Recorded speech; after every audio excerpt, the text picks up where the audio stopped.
Not only did Gary Oak demolish Go by exposing uncomfortable truths to our hero with the drip in episode 102 of Pokemon Journeys, but we also saw Gary the man drop a brand new pseudo-legendary into battle, 4 heroes embark on a quest to take down Articuno, and the episode concluded with banger words worth taking to heart. So did our band of trainers succeed? Did Go catch Articuno? And what was the real big bang of the episode? Let's talk about it. Hey Charles, it's everyone. How are you today? Can you believe that we are already on episode 102 of Pokemon Journeys? I personally can barely wrap my simpleton head around that fact. Boy oh boy, how the time has flown by. But I am very thankful that the likes of Yuan Moran, Fandom Shikashu, and Thomas Davis, our most recent subscribers to join the team over here on the charusharu channel, are here to share the experience with us, and to share whatever comes next on a channel dedicated to bringing you a constant drip of Pokemon goodness. So if you have not subscribed already, then please do come aboard the ship. And with that said, it is time to depart towards today's review of Pokemon Journeys episode 102, a discussion in which we shall discuss 1. How Ash, Go, Tokyo, and Gary's battle against Articuno shook out, and 2. How Gary lighting Go up may have changed our hero's world. As always, it's going to be a fun time, so kindly drop a fat ice beam on that like button for the YouTube algorithm, and let's jump right in. Episode 102 begins with Go receiving a new trial mission to engage in a raid battle against an Articuno. By the way, what do you think about raid battles in the anime? In my opinion, some instances do feel a bit contrived, but at the same time, I do love MMOs, and these battles kind of bring me back warm fuzzy memories of my Ragnarok online days, and Pokemon Go, I guess. Anyways, Go looks bummed about the mission because his performance will apparently be judged based on his battle and cooperation skills. Well, Chad Dad Cerise tips the boys off with the hot intel that an Articuno is likely to be found chilling in the permafrosted caverns of the Seafoam Islands. And with that, they head to their destination to search for the road to Articuno. Can Go overcome his character flaws and, dare I say, catch Articuno? We shall see. But wait a second, the Seafoam Islands? Nice. To the extent of my knowledge, this is Ash's first trip to the Seafoam Islands since episode 67 of the original anime wherein he met. People think that this guy might secretly be his dad, candidate number 332, and that groovy man's surfing Pikachu. In addition to how Go used Inteleon and Green Diddy to creatively locate the cave entrance, I loved how the excursion referenced the Seafoam Islands of the games and everything from the labyrinth-like structure of the locale to the square-shaped holes through which Player 1 and Player 2 had to descend by way of Caterpie's string shot. Yes, Caterpie is a pro-spelunker, Caterpie for president.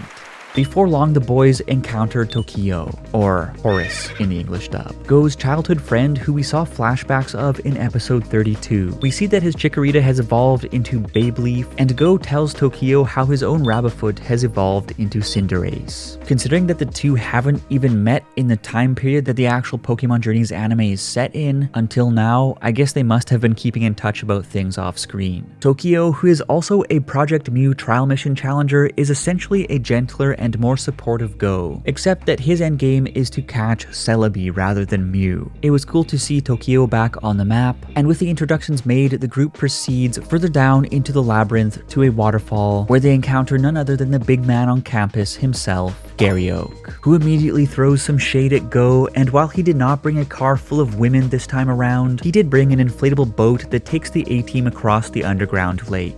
The coming together of this ragtag team gave me raging FF15 bro vibes, and it made me think just how fun a bros before ho-ohs road trip in that sort of vein could be if set in the context of the Pokemon universe. As for the battle, I know that some portion of people were displeased with how it played out, and yes, when they encounter Articuno absolutely bodies the entire squad. And even Gary's big new reveal, a Tyranitar, is swept straight into the dustbin. Because unlike the Articuno who got donkeyed by a big lizard in the Battle Frontier, this Articuno was closer to the Pokemon 2000 let's destroy the world's weather patterns and cover everything in ice end of the spectrum. So no, Go did not pull a Suicune on us this time around, but it did not matter because it was not the spectacle of the battle itself, but rather the character character dynamics that ran beneath it that made this episode such an icy gem. Yes, Ash was basically just there because he is Ash, and Tokio was playing white mage from the back line. But the developments between Gary and Go were the true meat and potatoes of this episode. In short, Gary immediately steps up as the de facto leader to flex his knowledge, teamwork, and talent and keep the team focused. And in doing so, he ends up exposing Go's inexperience, selfishness, and shortcomings as a trainer. When Gary urges conservative play against such an overwhelming opponent, Go overreaches, mucks things up,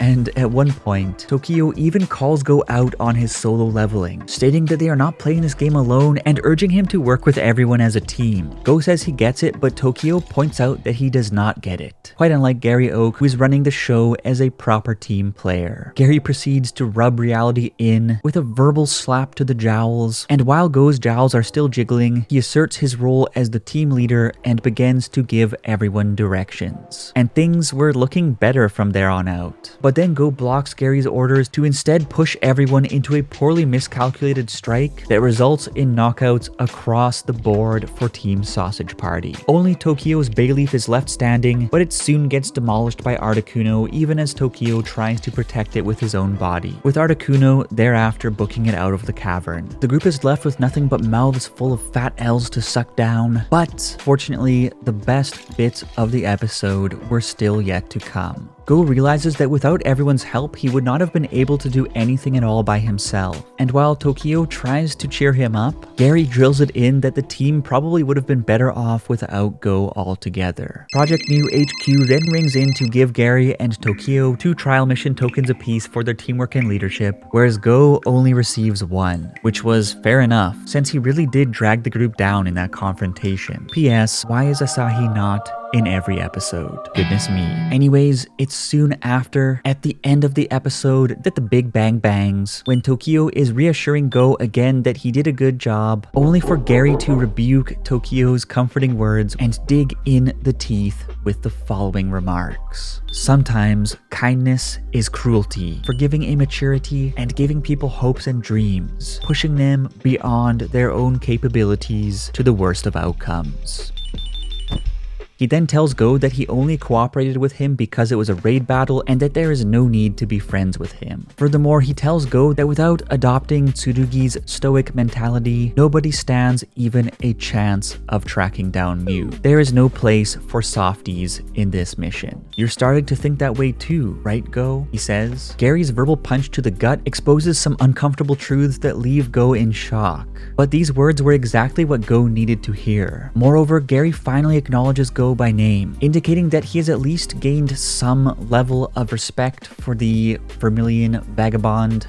And through this, Go seems to realize the true value of Gary's antagonistic personality. That's the first time you call me Go, he says, and with a smile he adds, it's by firing people up that you make them realize new things. I'm starting to get the way that you do things too, Gary. With that, Gary smiles and responds, likewise, that's the first time you call me Gary, and I look forward to our next meeting. Wowzers. This has been a real strength of Gary Oak's character since day one, to act as the provoker who is always one step ahead, taunting everyone behind him, laying out the tough facts, and getting people so fired up that they have no other choice than to buckle up and do their very best to catch up with him. This personality type pushed Ash forward in his early days, and we are now seeing history repeat itself as Gary pushes Go forward. And I've loved every minute of screen time that Gary Oak has had in the Pokémon Journeys anime. In episode 102 of Pokémon Journeys, Gary Oak absolutely demolished Go's conception of who he was and where he was at in his journey. It was great, their rivalry took on a new form, and now we can only look forward to what will unfold next in the Project Mu saga with bated breath.